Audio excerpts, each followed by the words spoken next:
Hello friends, this is Sarfaraz. Welcome to dynamic Mantra. आज हम लोग बात करेंगे सीटेट दिसंबर की जो बचे हुए 20 दिन में, इसमें हम लोग 120 प्लस के साथ कैसे क्वालिफाई करें, 120 प्लस मार्क्स के साथ कैसे क्वालिफाई करें।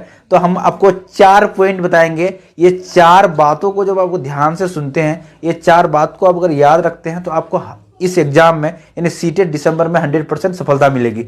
नंबर 1 बात करेंगे, सीटेट एग्जाम आप टीचर वाला एग्जाम दे रहे हैं तो आपको याद रखना है कि टीचर बन के किसी भी चीज को सोचना है। यानी आपको क्वेश्चन जो पढ़ना है तो एक टीचर बन के आपको सोच के पढ़ना है कि मैं टीचर हूं। ठीक है, एक नंबर बात हो गई। दूसरी नंबर बात, आप जब सीटेट की तैयारी करते हैं 4 घंटा 3 घंटा जो भी पढ़ते हैं तो उसमें आपको पढ़ना है क्या, निगेटिव और पॉजिटिव वर्ड्स, यानी धनात्मक और ऋणात्मक वर्ड्स को पढ़ना है कि क्या एक क्लास में किया जा सकता है, क्या एक ये क्लास में नहीं किया जा सकता है, क्या लड़का और लड़की में भिन्नता होती है, लड़का और लड़की को हम लोग अलग अलग नजरिए से देख सकते हैं या नहीं देख सकते हैं। यानी एक पॉइंट हो गई, आपको शिक्षक बन के किसी भी क्वेश्चन को सोचना है। दूसरी बात होगी कि निगेटिव और पॉजिटिव वर्ड को आपको दिमाग में रखना है। यानी निगेटिव और पॉजिटिव वर्ड को आपको दिमाग में रखना इसलिए है कि एक क्लास में क्या करना चाहिए क्या नहीं करना चाहिए, एक अध्यापक एक अध्यापिका के नाते आपको क्या करना चाहिए, याद रखेंगे, इस बात जान गए।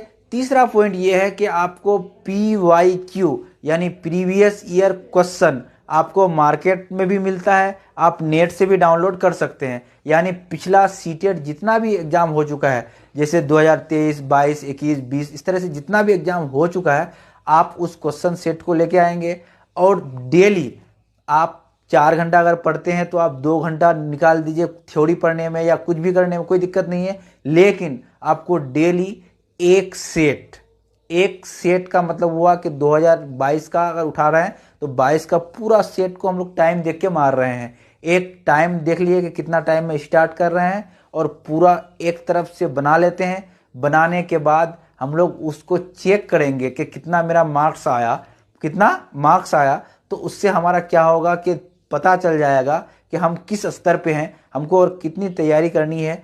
और यहाँ पे हम लोग मिस ये करते हैं कि प्रैक्टिस सेट तो मार लेते हैं, लेकिन प्रैक्टिस सेट मारने के बाद हम लोग ये नहीं करते हैं कि अब क्या करना होता है, इस चीज़ को नहीं जानते हैं, प्रैक्टिस सेट मार लेते हैं। मैं ये बात बताऊंगा, लेकिन एक बात इससे पहले ये ध्यान में रखेंगे कि प्रैक्टिस सेट हमेशा टाइम देख के मारा कीजिए। यानी आपको टाइम मैनेजमेंट यहीं से करके रखना है।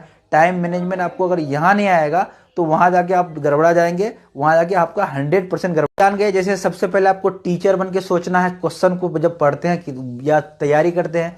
दूसरा बात है कि निगेटिव और पॉजिटिव को हम लोग को याद रखना है कि धनात्मक क्या है, ऋणात्मक क्या है। आप जब निगेटिव पॉजिटिव वर्ड्स को जान जाएंगे कि आपको किसी विद्यार्थी को हतोत्साहित करना चाहिए या प्रोत्साहित करना चाहिए, तो ये सब चीज निगेटिव पॉजिटिव वर्ड को आपको जानना है। तीसरा पॉइंट हम लोग को देना है कि प्रैक्टिस सेट को मारना है डेली, यानी प्रतिदिन जितना दिन मेरा 20 दिन जैसे बचा हुआ 20 प्रैक्टिस को मार के कंप्लीट करना है। हर हाल में आपको एक सेट तो मारना ही है, ज्यादा मारते हैं तो वो बेहतर है, यानी वो फायदेमंद है। तो चौथी बात आपको याद रखेंगे, ये बहुत ही इंपॉर्टेंट है कि आप जब प्रैक्टिस सेट मार लेते हैं, मार के आप मान के चलिए कि 150 क्वेश्चंस को बनाए, 150 क्वेश्चन बनाने के बाद आपका चेक करने के बाद आपका मार्क्स आ गया कितना, 85। आपको 85 आया तो हतोत्साहित नहीं होना है, आपको निगेटिव नहीं लेना है, आपको पॉजिटिव कैसे बनेंगे इसमें हम बता रहे हैं आपको। तो आप क्या करेंगे कि देखेंगे कि मान के लो 85 सही हो गया, अब जितना गलत हुआ, हम लोग कहाँ कहाँ गलती किए, उस क्वेश्चंस को आपको 3 बार देखना है। जहां जहां हम लोग गलती किए उसको 3 बार जब देखेंगे और उसी सेट को एक दिन और बना लेना है। मैं एक गारंटी देता हूं कि आप जब 85 लाए थे तो आपका 125 आएगा, यानी 125 मार्क्स लाएंगे, आप सीटेट 100% क्वालिफाई करेंगे। मेरी बात को दिमाग में रखें, 4 पॉइंट को याद रखें